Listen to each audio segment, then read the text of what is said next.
नमस्कार, स्वागत आहे तुमचं मोहक रेसिपीज आपल्या मराठी यूट्यूब चॅनेलमध्ये।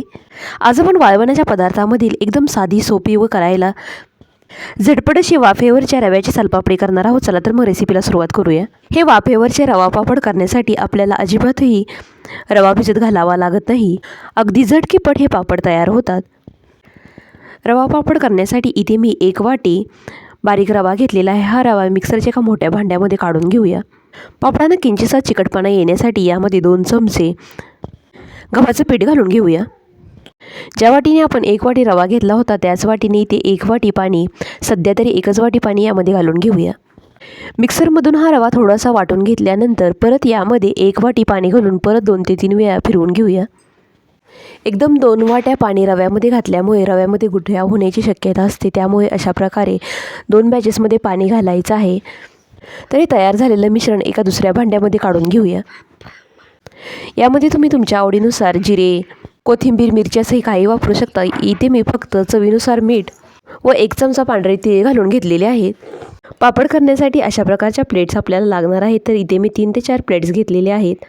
या प्लेट्सला तेल वगैरे लावायची अजिबातही गरज नाही। यामध्ये अर्धा चमचा मिश्रण यामध्ये ओतून घ्यावं। सर्व बाजूने अशा प्रकारे प्लेट फिरवून घ्यायची आहे। पापड वाफवण्यासाठी इथे एका कढईमध्ये थोडंसं पाणी गरम करून घेतलेलं आहे। त्यावरती चाळण ठेवून त्यावरती ही प्लेट ठेवून कढईवरती झाकण ठेवून 1 मिनिटासाठी पापड वाफवून घेऊया। इथे आपल्याला गॅसची फ्लेम मध्यम ठेवायची आहे। 1 मिनिटानंतर प्लेट काढून घेऊया। इथे या भांड्यामध्ये थोडंसं थंड पाणी घेतलेलं आहे, त्या पाण्यामध्ये ही प्लेट ठेवून देऊया। लगेचच या कढईमध्ये दुसरी प्लेट ठेवून देऊया व परत तशाच प्रकारे 1 मिनिटासाठी पापड वाफवून घेऊया।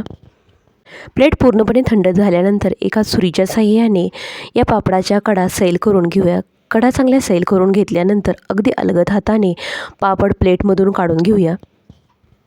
अजिबातही घाई गडबड न करता आपल्याला हे पापड प्लेटमधून काढून घ्यायचे आहेत। तर तुम्ही इथे पाहू शकता एकदम कागदासारखा इथे आपला पापड तयार झालेला आहे।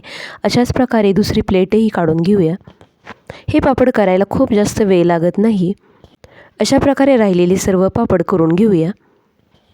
तरी ते जवळपास 20 ते 25 रव्याचे पापड तयार झालेले आहेत। हे पापड आपल्याला 2 दिवस तरी उन्हामध्ये चांगले सुकवून घ्यायचे आहेत। 2 दिवसानंतर इथे पापड चांगले सुकलेले आहेत। सगळे पापड एकदम मस्त तयार झालेले आहेत। 1 वाटी रव्यासाठी 2 वाट्या पाणी हे प्रमाण अगदी परफेक्ट आहे। हे पापड तळल्यानंतर अगदी चौपट फुलतात, तसेच चवीलाही अप्रतिम लागतात। यातील थोडेसे पापड तळून पाहूया। तर इथे कढईमध्ये हलकंसं तेल गरम करून घेतलेलं आहे, त्यामध्ये हा पापड सोडून घेऊया। तर तुम्ही इथे पाहू शकता एकदम पांढरा शुभ्र असा पापड उठत आहे, तसेच तो चांगला फुललेलाही आहे। हा पापड चवीला अगदी बॉबीसारखा लागतो। ज्यांना कुणाला प्लॅस्टिकच्या कागदावरती पापड घालणे आवडत नसेल तर त्यांच्यासाठी अशा प्रकारचे पापड करणे अगदी बेस्ट ऑप्शन आहे। यातील 1 पापड आपण तोडून पाहूया। तर हा पापड अजिबातही कडक न होता एकदम खुसखुशीत तयार झालेला आहे।